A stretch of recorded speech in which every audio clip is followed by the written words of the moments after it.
মানুষে বেশি প্রশ্রয় দিলে গাছের মাথায় ওঠে, এই আপার বেলায় তাই হয়েছে। আপনারা সবাই জানেন এই আপার কাহিনী। 2 দিন আগে এসে পানি লাগবে, পানি, হ্যাঁ মুগ্ধ আমাদের জন্য অনেক পানি রেখে গেছে, এই কথাটা বলে মানে সবার কান দাইতেছে, ভাবতেছে যে আমি এই কথাটা বললে ভাইরাল হয়ে যাব। আর তার কান্না আসলে কেউ না বুঝতে পারলো, আমি কিন্তু ঠিকই বুঝেছি যে এটা আসলে মায়া কান্না।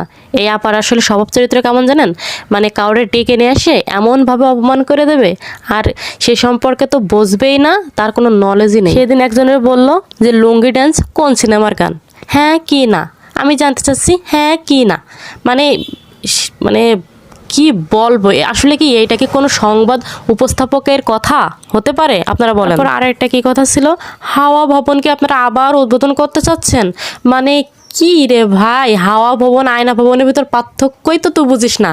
তুই তো আইসিস তো ভাইরাল হওয়ার জন্য, মানে এটা একটা কথা বল